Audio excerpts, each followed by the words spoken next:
Elizabeth Warren. So, we know why we're here today. We're here today because the economy is broken. Today, a tiny sliver of wealthy individuals and giant corporations hold the majority of this nation's wealth. Look at everybody while move. Working families are struggling more and more just to make it day to day. Americans know that this economy is rigged. Rigged in favor of billionaires and giant corporations, and rigged against everyone else. And it's not hard to see how this happened. In industry after industry, a handful of corporations have seized power in this country. Since the 2000s, the number of major U.S. airlines has dropped from 9 to 4. The 4 giants left standing now have nearly 80% of all airline seats. 2 giant corporations sell more than 70% of all of the beer in America. 5 health insurance giants now own more than 80% of the country's health insurance market. 3 giant drugstore chains suck in 99% of all pharmacy revenues in this country. 4 giant companies now run more than 80% of America's beef market, and the list goes on.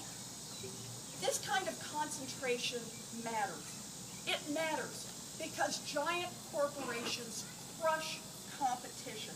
They shut out small rivals and they kill young startups. This matters because giant corporations jack up prices and cut corners on quality. This matters because giant corporations put the squeeze on wages. As profits have gone up, wages for American workers have gone down. And this matters because many giant corporations don't win in marketplaces because they're better. They win because they are big. And most of all, this matters because giant corporations can swing their weight around Washington, accumulating massive political power, the kind of power that can capture our government and rig the system even more in their favor. Corporate influence over our government has gotten worse under the Trump administration, far worse. President Trump has stacked his administration with a who's who of big-time lobbyists, Wall Street bankers, and corporate executives. Now, America has faced this problem before more than a century ago when railroads and steel mills and oil companies grew to monopoly size. Congress passed antitrust laws and broke up those powerful corporations, and competition flourished in this country. But for decades now, government has slacked off enforcement of those laws, and the result has been bigger and bigger corporations with more and more power. Democrats are ready to take this challenge head on. That's why we're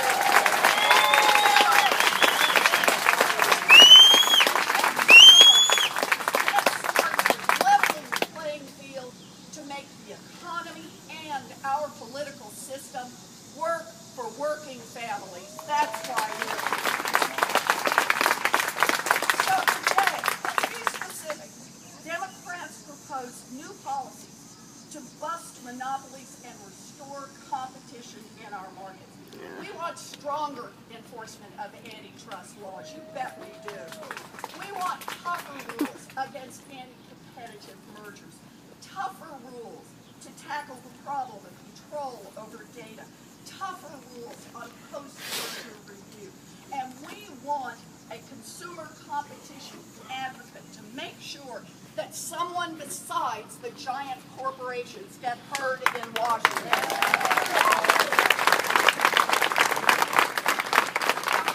Make no mistake, these are pro-market changes, the kind that Teddy Roosevelt advocated when he broke up the big trusts.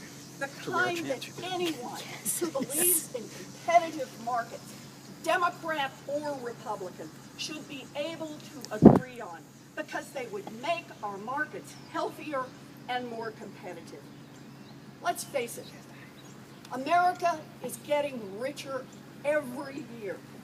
But for working families to get a share of that prosperity that they're creating, we need some serious enforcement of competition laws. This is one step that Democrats are offering to take back our government.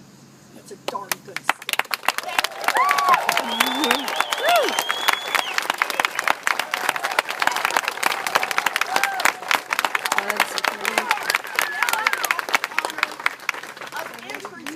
My friend and someone who is a warrior on behalf of working people, David Cicilline. I warmed up. Although Senator Warren and I were both surprised to hear all these sports references and no mention of the world champion New England Patriots, or the Boston Red Sox. I am delighted to be here with all of my colleagues and with all of you, and thank the residents of Berryville for welcoming us. If there is one word that sums up our agenda, it is spelled J-O-B. As you all know, a job is more than just a paycheck. It's about knowing that hard work is honored and valued. It's about being treated with dignity and respect, the dignity and respect that every single human being deserves. And it's about knowing you can take care of yourself and your family. When I was growing up in Rhode Island, folks knew that if they worked hard and played by the rules, life would be okay.